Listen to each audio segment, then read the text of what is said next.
ಓಂ ಶಾಂತಿ. ಇಂದಿನ ದಿನಾಂಕ 14/8/2026. ಪ್ರಾರ್ಥ ಮುರುಳಿ ಬಾಪ್ತಾದ ಮಧುಬನ. ಮಧುರ ಮಕ್ಕಳೇ, ಪ್ರತಿನಿತ್ಯವೂ ತಮ್ಮೊಂದಿಗೆ ತಾವು ಕೇಳಿಕೊಳ್ಳಿ, ನಾನಾತ್ಮ ಎಷ್ಟು ಶುದ್ಧನಾಗಿದ್ದೇನೆ. ಎಷ್ಟು ಶುದ್ಧರಾಗುವಿರೋ ಅಷ್ಟು ಖುಷಿ ಇರುವುದು, ಸೇವೆ ಮಾಡುವ ಉತ್ಸಾಹ ಬರುವುದು. ಪ್ರಶ್ನೆ: ವಜ್ರ ಸಮಾನ ಶ್ರೇಷ್ಠರಾಗುವ ಪುರುಷಾರ್ಥವೇನು? ಉತ್ತರ: ಆತ್ಮ ಅಭಿಮಾನಿಯಾಗಿರಿ. ಶರೀರದಲ್ಲಿ ಸ್ವಲ್ಪವೂ ಮೋಹವಿರಬಾರದು. ಚಿಂತೆಯಿಂದ ನಿಶ್ಚಿಂತರಾಗಿ ಒಬ್ಬ ತಂದೆಯ ನೆನಪಿನಲ್ಲಿರಿ. ಈ ಶ್ರೇಷ್ಠ ಪುರುಷಾರ್ಥವೇ ವಜ್ರ ಸಮಾನರನ್ನಾಗಿ ಮಾಡುವುದು. ಒಂದು ವೇಳೆ ದೇಹಾಭಿಮಾನವಿದ್ದರೆ ನಿಮ್ಮ ಸ್ಥಿತಿಯೇ ಕಚ್ಚಾ ಆಗಿದೆ. ತಂದೆಯಿಂದ ದೂರವಿದ್ದೀರಿ ಎಂದರ್ಥ. ನೀವು ಈ ಶರೀರದ ಸಂಭಾಲನೆಯನ್ನು ಮಾಡಬೇಕಾಗಿದೆ, ಏಕೆಂದರೆ ಈ ಶರೀರದಲ್ಲಿರುತ್ತಾ ಕರ್ಮಾತೀತ ಸ್ಥಿತಿಯನ್ನು ಹೊಂದಬೇಕಾಗಿದೆ. ಗೀತೆ. ಮುಖವನ್ನು ನೋಡಿಕೋ ಪ್ರಾಣಿ. ಓಂ ಶಾಂತಿ. ತಂದೆಯು ಮಕ್ಕಳಿಗೆ ತಿಳಿಸುತ್ತಾರೆ, ಯಾರಿಗೆ ಯೋಗ ಬಲದಿಂದ ಪಾಪಗಳು ಕಳೆಯುತ್ತವೆಯೋ ಅವರಿಗೆ ಬಹಳ ಖುಷಿ, ನಶೆ ಏರುತ್ತದೆ. ತಮ್ಮ ಸ್ಥಿತಿಯನ್ನು ತಾವೇ ತಿಳಿದುಕೊಳ್ಳಬಹುದಾಗಿದೆ. ಯಾವಾಗ ಸ್ಥಿತಿಯು ಚೆನ್ನಾಗಿರುವುದೋ ಆಗ ಸೇವೆ ಮಾಡುವ ಉಮಂಗ ಬರುತ್ತದೆ. ಎಷ್ಟೆಷ್ಟು ಶುದ್ಧವಾಗುತ್ತಾ ಹೋಗುತ್ತೀರೋ ಅಷ್ಟು ಅನ್ಯರನ್ನು ಶುದ್ಧ ಅಥವಾ ಯೋಗಿಗಳನ್ನಾಗಿ ಮಾಡುವ ಉಮಂಗ ಬರುತ್ತದೆ. ಏಕೆಂದರೆ ನೀವು ರಾಜಯೋಗಿಗಳು ಹಾಗೂ ರಾಜ ಋಷಿಗಳಾಗಿದ್ದೀರಿ. ಹಠಯೋಗಿ ಋಷಿಗಳು ತತ್ವವನ್ನೇ ಭಗವಂತನೆಂದು ತಿಳಿಯುತ್ತಾರೆ. ರಾಜಯೋಗಿ ಋಷಿಗಳು ಭಗವಂತನನ್ನು ತಂದೆ ಎಂದು ಒಪ್ಪುತ್ತೀರಿ. ತತ್ವವನ್ನು ನೆನಪು ಮಾಡುವುದರಿಂದ ಅವರ ಪಾಪಗಳು ಭಸ್ಮವಾಗುವುದಿಲ್ಲ. ತತ್ವದ ಜೊತೆ ಯೋಗವನ್ನು ಇಡುವುದರಿಂದ ಯಾವುದೇ ಬಲ ಸಿಗುವುದಿಲ್ಲ.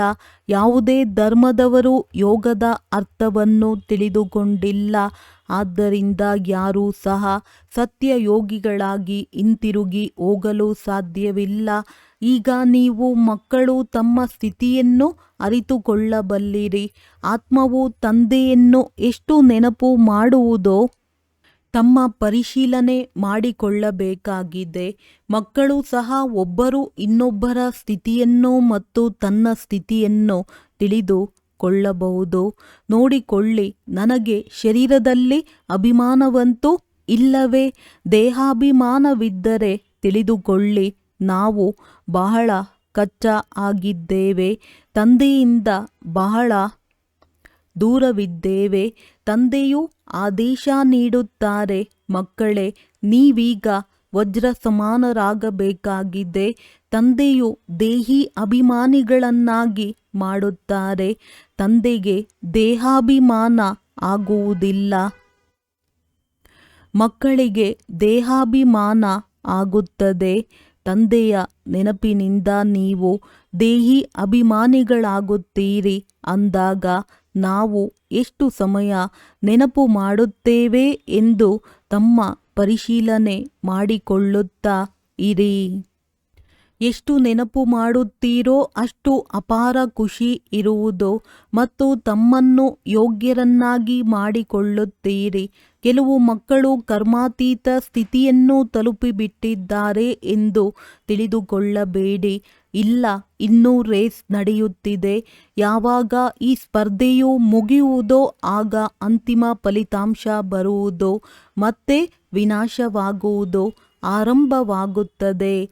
ಎಲ್ಲಿಯವರೆಗೆ ಕರ್ಮಾತೀತ ಸ್ಥಿತಿಯಾಗುವುದಿಲ್ಲವೋ ಅಲ್ಲಿಯವರೆಗೆ ಈ ರಿಹರ್ಸಲ್ಸ್ ಆಗುತ್ತಾ ಇರುತ್ತದೆ. ಇದರಲ್ಲಿ ನಾವು ಯಾರ ಮೇಲೂ ದೋಷ ಹಾಕುವಂತಿಲ್ಲ. ಅಂತಿಮದಲ್ಲಿಯೇ ಎಲ್ಲರದ್ದು ಅರ್ಥವಾಗುತ್ತದೆ. ಈಗಂತೂ ಸ್ವಲ್ಪ ಸಮಯ ಉಳಿದಿದೆ.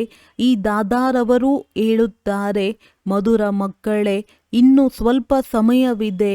ಈಗಲೇ ಯಾರೂ ಕರ್ಮಾತೀತ ಸ್ಥಿತಿಯನ್ನು ಹೊಂದಲು ಸಾಧ್ಯವಿಲ್ಲ. ಕಾಯಿಲೆ ಇತ್ಯಾದಿಗಳು ಬಂದರೂ ಸಹ ಇದಕ್ಕೆ ಕರ್ಮ ಭೋಗವೆಂದು ಹೇಳಲಾಗುತ್ತದೆ. ಇದನ್ನು ಭೋಗಿಸುವುದು ಮತ್ಯಾರಿಗೂ ತಿಳಿಯುವುದಿಲ್ಲ. ಅದು ಒಳಗೆ ನೋವಾಗಿರುತ್ತದೆ. ಈಗಿನ್ನೂ ಯಾರದ್ದೂ ಏಕರಸ ಸ್ಥಿತಿ ಆಗಿಲ್ಲ. ಎಷ್ಟು ಪ್ರಯತ್ನ ಪಡುವರೋ ಅಷ್ಟು ವಿಕಲ್ಪಗಳು ಬಿರುಗಾಳಿಗಳು ಬಹಳ ಬರುತ್ತವೆ. ಅಂದ ಮೇಲೆ ಮಕ್ಕಳಿಗೆ ಎಷ್ಟೊಂದು ಖುಷಿ ಇರಬೇಕು. ವಿಶ್ವದ ಮಾಲೀಕರಾಗುವುದು ಕಡಿಮೆ ಮಾತೇನು. ಮನುಷ್ಯರು ಸಾಹುಕಾರರಾಗಿದ್ದರೆ, ದೊಡ್ಡ ದೊಡ್ಡ ಬಂಗಲೆಗಳಿದ್ದರೆ ಖುಷಿ ಇರುತ್ತದೆ, ಏಕೆಂದರೆ ಹೆಚ್ಚು ಸುಖವಿರುತ್ತದೆ. ಈಗಲೂ ಸಹ ನೀವು ತಂದೆಯಿಂದ ಅಪಾರ ಸುಖವನ್ನು ತೆಗೆದುಕೊಳ್ಳುತ್ತೀರಿ. ತಂದೆಯಿಂದ ನಾವು ರಾಜ್ಯವನ್ನು ಪಡೆಯುತ್ತೇವೆಂದು ನಿಮಗೆ ತಿಳಿದಿದೆ. ಧನದಲ್ಲಿ ಎಷ್ಟು ಖುಷಿ ಇರುತ್ತದೆಯೋ ಅಷ್ಟು ಶಾಂತಿಯಲ್ಲಿ ಇರುವುದಿಲ್ಲ. ಸನ್ಯಾಸಿಗಳು ಮನೆಯನ್ನು ಬಿಟ್ಟು ಹೋಗಿ ಕಾಡಿನಲ್ಲಿರುತ್ತಿದ್ದರು. ಎಂದೂ ತಮ್ಮ ಬಳಿ ಹಣವನ್ನು ಇಟ್ಟುಕೊಳ್ಳುತ್ತಿರಲಿಲ್ಲ. ಕೇವಲ ಆಹಾರವನ್ನು ತೆಗೆದುಕೊಳ್ಳುತ್ತಿದ್ದರು. ಈಗಂತೂ ಎಷ್ಟೊಂದು ಧನವಂತರಾಗಿ ಬಿಟ್ಟಿದ್ದಾರೆ. ಎಲ್ಲರಿಗೆ ಹಣದ ಚಿಂತೆ ಬಹಳಷ್ಟಿದೆ. ವಾಸ್ತವದಲ್ಲಿ ರಾಜರಿಗೆ ಪ್ರಜೆಗಳ ಚಿಂತೆ ಇರುತ್ತದೆ. ಆದ್ದರಿಂದ ಯುದ್ಧದ ಸಾಮಾನುಗಳನ್ನು ಇಟ್ಟುಕೊಳ್ಳುತ್ತಾರೆ. ಸತ್ಯಯುಗದಲ್ಲಂತೂ ಯುದ್ಧ ಮೊದಲಾದವುಗಳ ಮಾತಿರುವುದಿಲ್ಲ. ಈಗ ನೀವು ಮಕ್ಕಳಿಗೆ ಖುಷಿಯಾಗುತ್ತದೆ. ನಾವು ನಮ್ಮ ರಾಜ್ಯದಲ್ಲಿ ಹೋಗುತ್ತೇವೆ, ಅಲ್ಲಿ ಯಾವುದೇ ಭಯದ ಮಾತಿರುವುದಿಲ್ಲ, ತೆರಿಗೆ ಮೊದಲಾದವುಗಳ ಮಾತಿರುವುದಿಲ್ಲ. ಈ ಶರೀರದ ಚಿಂತೆಯೂ ಇಲ್ಲಿಯೇ ಇರುತ್ತದೆ. ಆದ್ದರಿಂದಲೇ ಚಿಂತೆಯಿಂದ ಮುಕ್ತರನ್ನಾಗಿ ಮಾಡಿದರು ಎಂದು ಗಾಯನವಿದೆ. ನಿಮಗೆ ತಿಳಿದಿದೆ, ಚಿಂತೆಯಿಂದ ಮುಕ್ತರಾಗಲು ನಾವೀಗ ಇಷ್ಟೊಂದು ಪುರುಷಾರ್ಥ ಮಾಡುತ್ತೇವೆ. ನಂತರ 21 ಜನ್ಮಗಳಿಗಾಗಿ ಯಾವುದೇ ಚಿಂತೆ ಇರುವುದಿಲ್ಲ. ತಂದೆಯನ್ನು ನೆನಪು ಮಾಡುವುದರಿಂದ ನೀವು ಬಹಳ ಅಡೋಲರಾಗಿರುತ್ತೀರಿ. ರಾಮಾಯಣದ ಕಥೆಯೂ ನಿಮ್ಮ ಮೇಲಿದೆ. ನೀವೇ ಮಹಾವೀರರಾಗುತ್ತೀರಿ. ನಮ್ಮನ್ನು ರಾವಣನು ಅಲುಗಾಡಿಸಲು ಸಾಧ್ಯವಿಲ್ಲವೆಂದು ಆತ್ಮವೇ ಹೇಳುತ್ತದೆ. ಆ ಸ್ಥಿತಿಯು ಅಂತಿಮದಲ್ಲಿ ಬರುವುದು. ಈಗಂತೂ ಯಾರು ಬೇಕಾದರೂ ಅಲುಗಾಡುತ್ತಾರೆ. ಚಿಂತೆ ಇರುತ್ತದೆ. ಯಾವಾಗ ವಿಶ್ವದಲ್ಲಿ ಯುದ್ಧವಾಗುವುದೋ ಆಗ ಇನ್ನೂ ಸಮಯ ಬಂದು ಬಿಟ್ಟಿದೆ ಎಂದು ತಿಳಿದುಕೊಳ್ಳುತ್ತಾರೆ. ತಂದೆಯನ್ನು ಎಷ್ಟು ನೆನಪು ಮಾಡುವ ಪುರುಷಾರ್ಥ ಮಾಡುತ್ತೀರೋ ಅಷ್ಟು ಲಾಭವಾಗುವುದು. ಪುರುಷಾರ್ಥ ಮಾಡಲು ಇದೇ ಸಮಯವಾಗಿದೆ. ಇನ್ನು ಸ್ವಲ್ಪ ಕಳೆದರೆ ವಿನಾಶದ ಸದ್ದು ಗದ್ದಲವಿರುವುದು. ಈಗಂತೂ ಶರೀರದಲ್ಲಿಯೂ ಮೋಹವಿರುತ್ತದೆ ಎಲ್ಲವೇ. ಸ್ವಯಂ ತಂದೆಯೇ ಹೇಳುತ್ತಾರೆ, ಶರೀರವನ್ನು ಸಂಭಾಲನೆ ಮಾಡಿ. ಇದು ಅಂತಿಮ ಶರೀರವಾಗಿದೆ. ಇದರಲ್ಲಿಯೇ ಪುರುಷಾರ್ಥ ಮಾಡಿ ಕರ್ಮಾತೀತ ಸ್ಥಿತಿಯನ್ನು ಹೊಂದಬೇಕಾಗಿದೆ.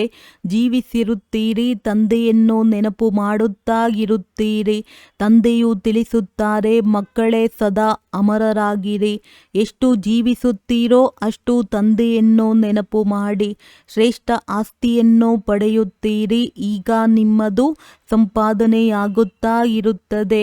ಶರೀರವನ್ನು ನಿರೋಗಿ ಸ್ವಸ್ಥವಾಗಿಟ್ಟುಕೊಳ್ಳಿ. ಇದರಲ್ಲಿ ಆಲಸ್ಯ ಮಾಡಬಾರದು. ಆಹಾರ ಪಾನೀಯಗಳ ಮೇಲೆ ಗಮನವನ್ನು ಇಟ್ಟಿದ್ದೇ ಆದರೆ ಏನೂ ಆಗುವುದಿಲ್ಲ. ಏಕರಸವಾಗಿ ನಡೆಯುವುದರಿಂದ ಶರೀರವು ಆರೋಗ್ಯವಂತವಾಗಿರುವುದು. ಇದು ಅಮೂಲ್ಯ ಶರೀರವಾಗಿದೆ. ಇದರಲ್ಲಿಯೇ ಪುರುಷಾರ್ಥ ಮಾಡಿ ದೇವಿ ದೇವತೆಗಳಾಗುತ್ತೀರಿ. ಅಂದ ಮೇಲೆ ಬಲಿಹಾರಿಯು ಈ ಸಮಯದ್ದಾಗಿದೆ. ಆದ್ದರಿಂದ ಖುಷಿ ಇರಲಿ. ಎಷ್ಟು ತಂದೆ ಮತ್ತು ಆಸ್ತಿಯನ್ನು ನೆನಪು ಮಾಡುತ್ತೀರೋ ಅಷ್ಟು ನಾರಾಯಣಿ ನಶೆ ಏರಿರುವುದು. ತಂದೆಯ ನೆನಪಿನಿಂದಲೇ ನೀವು ಶ್ರೇಷ್ಠಾತಿ ಶ್ರೇಷ್ಠ ಪದವಿಯನ್ನು ಪಡೆಯುತ್ತೀರಿ. ನೋಡಿಕೊಳ್ಳಿ, ನಾವು ಎಷ್ಟು ಖುಷಿಯಲ್ಲಿ ಎಷ್ಟು ನಶೆಯಲ್ಲಿರುತ್ತೇವೆ. ಬಡವರಿಗಂತೂ ಇನ್ನೂ ಖುಷಿ ಇರಬೇಕು.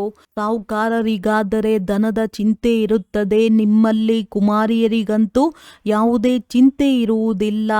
ಯಾರ ಮಿತ್ರ ಸಂಬಂಧಿಗಳಾದರೂ ಬಡವರಾಗಿದ್ದರೆ ಅವರ ಸಂಭಾಲನೆ ಮಾಡಬೇಕಾಗುತ್ತದೆ. ಅವರನ್ನು ಜಾಗೃತಗೊಳಿಸುತ್ತಾ ಇರಬೇಕಾಗಿದೆ. ಒಂದು ವೇಳೆ ಜಾಗೃತರಾಗದಿದ್ದರೆ ಮತ್ತೆ ಎಲ್ಲಿಯವರೆಗೆ ಸಹಯೋಗ ನೀಡುತ್ತಾ ಇರುತ್ತೀರಿ?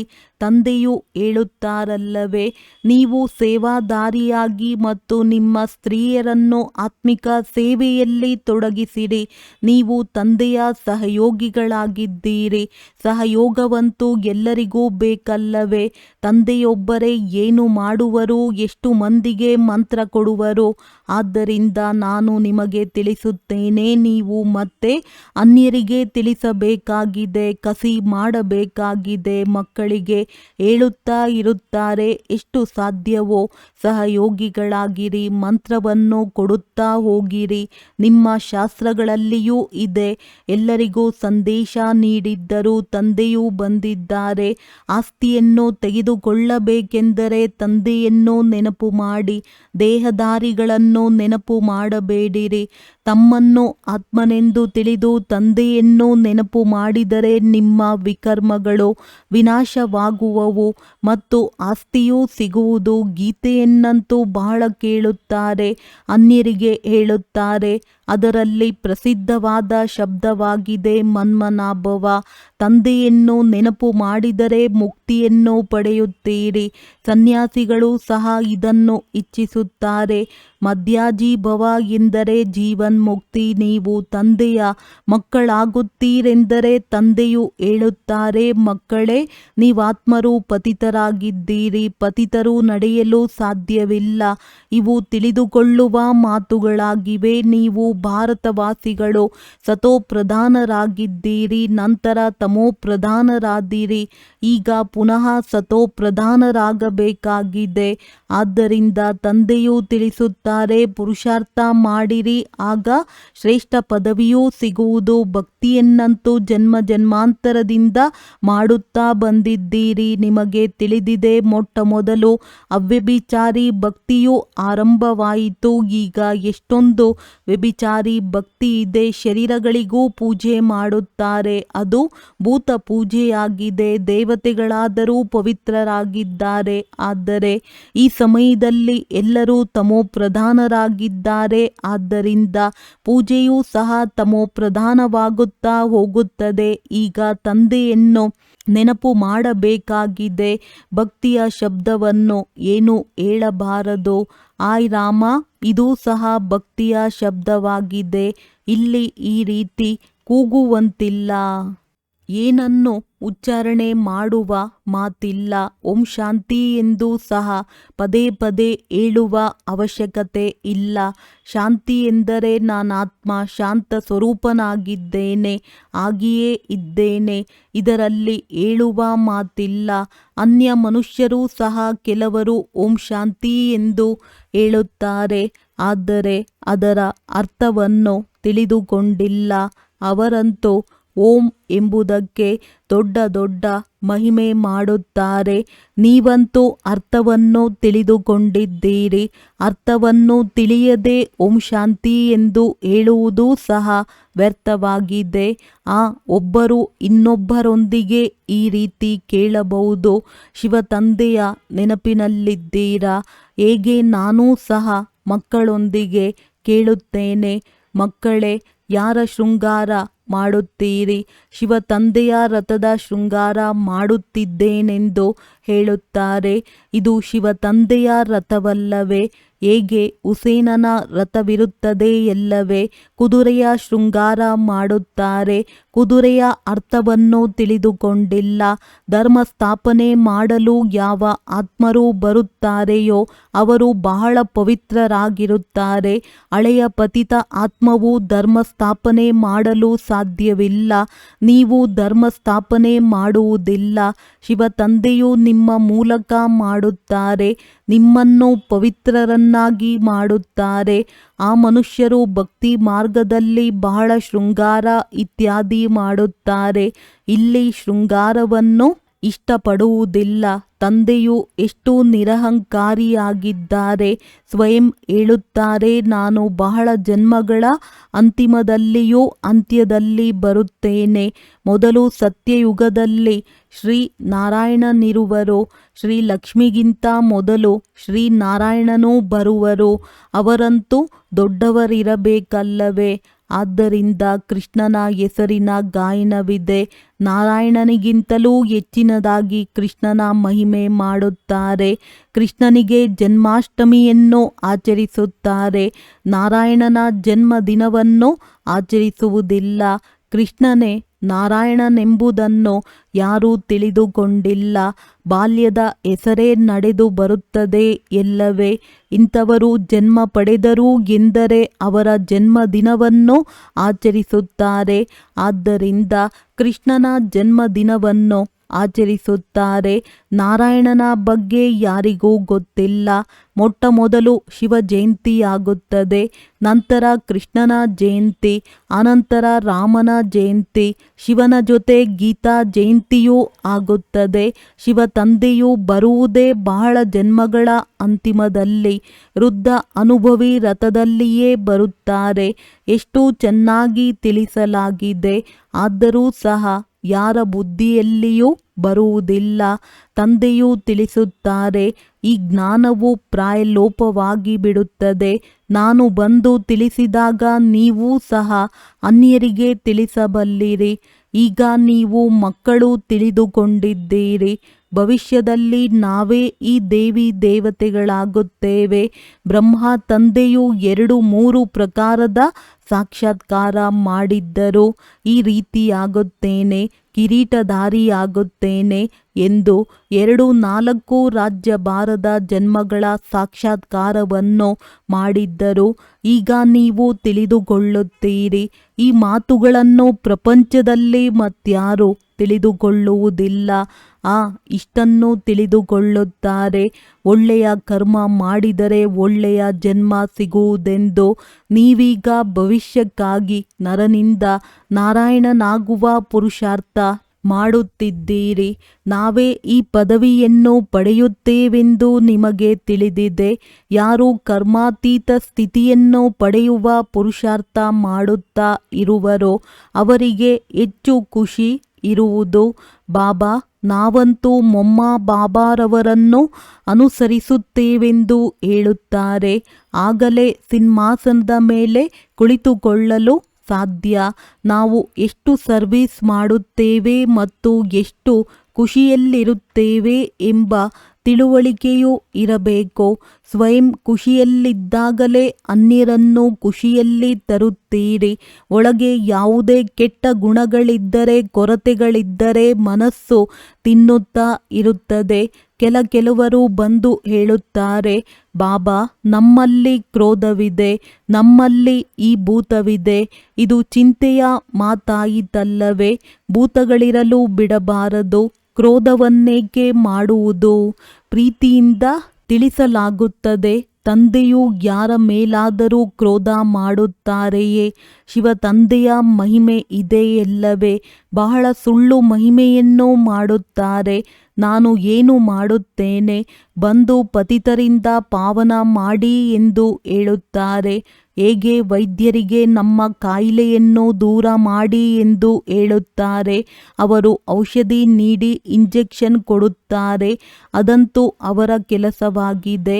ಅದೇನು ದೊಡ್ಡ ಮಾತು? ಓದುವುದೇ ಸರ್ವೀಸಿಗಾಗಿ. ಹೆಚ್ಚು ಓದಿದರೆ ಹೆಚ್ಚು ಸಂಪಾದನೆ ಮಾಡಿಕೊಳ್ಳುತ್ತಾರೆ. ತಂದೆಯಂತೂ ಯಾವುದೇ ಸಂಪಾದನೆ ಮಾಡಬೇಕಾಗಿಲ್ಲ. ಅವರು ಕೇವಲ ಸಂಪಾದನೆ ಮಾಡಿಸಬೇಕಾಗಿದೆ.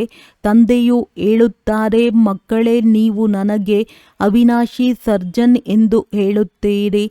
ಇದು ನನಗೆ ಹೆಚ್ಚು ಮಹಿಮೆ ಮಾಡಿದ್ದೀರಿ. ಪತಿತ ಪಾವನನಿಗೆ ಸರ್ಜನ್ ಎಂದು ಹೇಳಲಾಗುವುದಿಲ್ಲ. ಇದು ಕೇವಲ ಮಹಿಮೆಯಾಗಿದೆ. ತಂದೆಯಂತೂ ಇಷ್ಟನ್ನೇ ಹೇಳುತ್ತಾರೆ, ನನ್ನನ್ನು ನೆನಪು ಮಾಡಿದರೆ ನಿಮ್ಮ ವಿಕರ್ಮಗಳು ವಿನಾಶವಾಗುತ್ತವೆ. ನನ್ನೊಬ್ಬನನ್ನೇ ನೆನಪು ಮಾಡಿರಿ. ಎಷ್ಟು ನೆನಪು ಮಾಡುತ್ತೀರೋ ಅಷ್ಟು ಶ್ರೇಷ್ಠ ಪದವಿಯನ್ನು ಪಡೆಯುತ್ತೀರಿ ಎಂದು ತಿಳಿಸುವುದೇ ನನ್ನ ಪಾತ್ರವಾಗಿದೆ. ಇದು ರಾಜಯೋಗದ ಜ್ಞಾನವಾಗಿದೆ. ಯಾರು ಗೀತೆಯನ್ನು ಓದಿದ್ದಾರೆಯೋ ಅವರಿಗೆ ತಿಳಿಸುವುದು ಸಹಜವಾಗುತ್ತದೆ. ನೀವು ಪೂಜ್ಯ ರಾಜಾದಿರಾಜರಾಗುತ್ತೀರಿ, ನಂತರ ಪೂಜಾರಿಗಳಾಗುತ್ತೀರಿ. ನೀವು ಪರಿಶ್ರಮ ಪಡಬೇಕಾಗಿದೆ. ವಿಶ್ವವನ್ನೇ ನೀವು ಪವಿತ್ರವನ್ನಾಗಿ ಮಾಡುತ್ತೀರಿ. ಇದು ಎಷ್ಟು ದೊಡ್ಡ ಪದವಿಯಾಗಿದೆ. ಕಲಿಯುಗಿ ಪರ್ವತವನ್ನು ಪರಿವರ್ತಿಸುವುದರಲ್ಲಿ ನೀವೆಲ್ಲರೂ ಕಿರುಬೆರಳಿನ ಸಹಯೋಗ ನೀಡುತ್ತೀರಿ. ಬಾಕಿ ಸ್ಥೂಲವಾಗಿ ಪರ್ವತದ ಯಾವುದೇ ಮಾತಿಲ್ಲ. ಈಗ ನಿಮಗೆ ತಿಳಿದಿದೆ, ಹೊಸ ಪ್ರಪಂಚವು ಬರಲಿದೆ. ಆದ್ದರಿಂದ ರಾಜಯೋಗವನ್ನು ಅವಶ್ಯವಾಗಿ ಕಲಿಯಬೇಕಾಗಿದೆ. ತಂದೆಯೇ ಬಂದು ಕಲಿಸುತ್ತಾರೆ. ಈಗ ಸತೋ ಪ್ರಧಾನರಾಗಬೇಕಾಗಿದೆ. ಯಾರು ಕಲ್ಪದ ಹಿಂದೆ ಆಗಿದ್ದರೋ ಅವರಿಗೆ ತಿಳಿಸಿದ ಕೂಡಲೇ ನಾಟುವುದು ಈ ಮಾತು ಸರಿಯಾಗಿದೆ ಎಂದು ತಿಳಿದುಕೊಳ್ಳುತ್ತಾರೆ. ತಂದೆಯು ಅವಶ್ಯವಾಗಿ ಮನ್ಮನಾಭವ ಎಂದು ಹೇಳಿದ್ದರು. ಅದು ಸಂಸ್ಕೃತ ಶಬ್ದವಾಗಿದೆ. ತಂದೆಯಂತೂ ನನ್ನನ್ನು ನೆನಪು ಮಾಡಿ ಎಂದು ಹಿಂದಿ ಭಾಷೆಯಲ್ಲಿ ಹೇಳುತ್ತಾರೆ. ನೀವೀಗ ತಿಳಿದುಕೊಂಡಿದ್ದೀರಿ. ನಾವು ಎಷ್ಟು ಶ್ರೇಷ್ಠ ಧರ್ಮ, ಶ್ರೇಷ್ಠ ಕರ್ಮದವರಾಗಿದ್ದೀರಿ. ಆದ್ದರಿಂದಲೇ 16 ಕಲಾ ಸಂಪೂರ್ಣ ಎಂದು ಗಾಯನವಿದೆ. ಪುನಃ ಆ ರೀತಿ ಆಗಬೇಕಾಗಿದೆ. ತಮ್ಮನ್ನು ನೋಡಿಕೊಳ್ಳಿ. ನಾವು ಎಷ್ಟು ಸತೋ ಪ್ರಧಾನರಾಗಿದ್ದೇವೆ, ಪಾವನರಾಗಿದ್ದೇವೆ. ಎಷ್ಟು ನರಕವಾಸಿಗಳನ್ನು ಸ್ವರ್ಗವಾಸಿಗಳನ್ನಾಗಿ ಮಾಡುವ ಸೇವೆ ಮಾಡುತ್ತೇವೆ. ಒಳ್ಳೆಯದು. ಮಧುರಾತಿ ಮಧುರ ಅಗಲಿ ಹೋಗಿ ಮರಳಿ ಸಿಕ್ಕಿರುವ ಮಕ್ಕಳ ಪ್ರತಿ ಮಾತ್ಪಿತಾ ಬಾಪ್ ತಾದಾರವರ ನೆನಪು, ಪ್ರೀತಿ ಹಾಗೂ ಸುಪ್ರಭಾತ. ಆತ್ಮಿಕ ಮಕ್ಕಳಿಗೆ ಆತ್ಮಿಕ ತಂದೆಯ ನಮಸ್ತೆ. ಧಾರಣೆಗಾಗಿ ಮುಖ್ಯ ಸಾರ. ತಂದೆಯ ಸಮಾನ ನಿರಹಂಕಾರಿಗಳಾಗಬೇಕಾಗಿದೆ. ಈ ಶರೀರದ ಸಂಭಾಲನೆ ಮಾಡುತ್ತಾ ಶಿವ ತಂದೆಯನ್ನು ನೆನಪು ಮಾಡಬೇಕಾಗಿದೆ. ಆತ್ಮಿಕ ಸೇವೆಯಲ್ಲಿ ತಂದೆಗೆ ಸಹಯೋಗಿಗಳಾಗಬೇಕಾಗಿದೆ. ಒಳಗೆ ಯಾವುದೇ ಭೂತವಿರಲು ಅನುಮತಿ ಕೊಡಬಾರದು ಎಂದು ಯಾರ ಮೇಲೂ ಕ್ರೋಧ ಮಾಡಬಾರದು. ಎಲ್ಲರೊಂದಿಗೆ ಬಹಳ ಪ್ರೀತಿಯಿಂದ ನಡೆದುಕೊಳ್ಳಬೇಕು. ಮಾತಾಪಿತರನ್ನು ಅನುಸರಿಸಿ ಸಿಂಹಾಸನಾಧೀಶರಾಗಬೇಕಾಗಿದೆ. ವರದಾನ: ಸ್ವಾರ್ಥ ಶಬ್ದದ ಅರ್ಥವನ್ನು ತಿಳಿದುಕೊಂಡು ಸದಾ ಏಕರಸ ಸ್ಥಿತಿಯಲ್ಲಿ ಸ್ಥಿತರಾಗುವ ಸಹಜ ಪುರುಷಾರ್ಥಿ ಭವ. ವರ್ತಮಾನದಲ್ಲಿ ಒಬ್ಬರಿನ್ನೊಬ್ಬರಲ್ಲಿ ಯಾವ ಸೆಳೆತವಿದೆಯೋ ಅದು ಸ್ನೇಹದಿಂದಲ್ಲ, ಆದರೆ ಸ್ವಾರ್ಥದಿಂದ ಇದೆ. ಸ್ವಾರ್ಥದ ಕಾರಣ ಸೆಳೆತವಿದೆ ಮತ್ತು ಸೆಳೆತದ ಕಾರಣ ನಿರ್ಲಿಪ್ತರಾಗಲು ಸಾಧ್ಯವಾಗುತ್ತಿಲ್ಲ. ಆದ್ದರಿಂದ ಸ್ವಾರ್ಥದ ಶಬ್ದದ ಅರ್ಥದಲ್ಲಿ ಸ್ಥಿತರಾಗಿ ಬಿಡಿ. ಅರ್ಥಾತ್ ಮೊದಲು ಸ್ವಯಂನ ರಥವನ್ನು ಸ್ವಾಹ ಮಾಡಿರಿ. ಈ ಸ್ವಾರ್ಥವು ಸಮಾಪ್ತಿಯಾಯಿತೆಂದರೆ ನಿರ್ಲಿಪ್ತರಾಗುತ್ತೀರಿ. ಈ ಒಂದು ಶಬ್ದದ ಅರ್ಥವನ್ನು ತಿಳಿಯುವುದರಿಂದ ಸದಾ ಒಬ್ಬರಲ್ಲಿಯೇ ಸ್ಥಿತರು ಹಾಗೂ ಏಕರಸ ಸ್ಥಿತಿಯವರು ಆಗಿಬಿಡುತ್ತೀರಿ. ಇದೇ ಸಹಜ ಪುರುಷಾರ್ಥವಾಗಿದೆ. ಸ್ಲೋಗನ್: ಫರಿಷ್ಠಾ ರೂಪದಲ್ಲಿ ಇರುವುದರಿಂದ ಯಾವುದೇ ವಿಘ್ನಗಳು ತನ್ನ ಪ್ರಭಾವವನ್ನು ಬೀರಲು ಸಾಧ್ಯವಿಲ್ಲ. ಅವ್ಯಕ್ತ ಸೂಚನೆಗಳು: ಅಪವಿತ್ರತೆಯ ಬೀಜವನ್ನು ಸಮಾಪ್ತಿ ಮಾಡಿ ಸಂಪೂರ್ಣ ಪವಿತ್ರ ಆಗಿರಿ. ಸಂಪೂರ್ಣ ಪವಿತ್ರತೆ ತಾವು ಬ್ರಾಹ್ಮಣರ ಶೃಂಗಾರ ಆಗಿದೆ. ಸದಾ ಶೃಂಗಾರ ಮಾಡಿಕೊಂಡಿರುವಂತಹ ಮೂರ್ತಿ ಅರ್ಥಾತ್ ಸದಾ ಪವಿತ್ರ ಸ್ವರೂಪದಲ್ಲಿ ಸ್ಥಿತರಾಗಿದ್ದು ಬೇಹದ್ದಿನ ಸ್ಟೇಜಿನ ಮೇಲೆ ಹೀರೋ ಪಾರ್ಟ್ ಮಾಡುವುದು. ಸದಾ ಬ್ರಹ್ಮಚಾರಿ ಅರ್ಥಾತ್ ಸಂಕಲ್ಪದಲ್ಲಿಯೂ ಯಾವುದೇ ಪ್ರಕಾರದ ಅಪವಿತ್ರತೆ ವೃತ್ತಿಯನ್ನು ಚಂಚಲ ಮಾಡಬಾರದು. ವೃತ್ತಿಯ ಚಂಚಲತೆಯೂ ಸಹ ರಿಜಿಸ್ಟರ್ನಲ್ಲಿ ಕಲೆ ಮಾಡಿಬಿಡುತ್ತದೆ. ಹಾಗಾಗಿ ವೃತ್ತಿಯಿಂದಲೂ ಸದಾ ಬ್ರಹ್ಮಚಾರಿ. ಒಳ್ಳೆಯದು. ಓಂ ಶಾಂತಿ.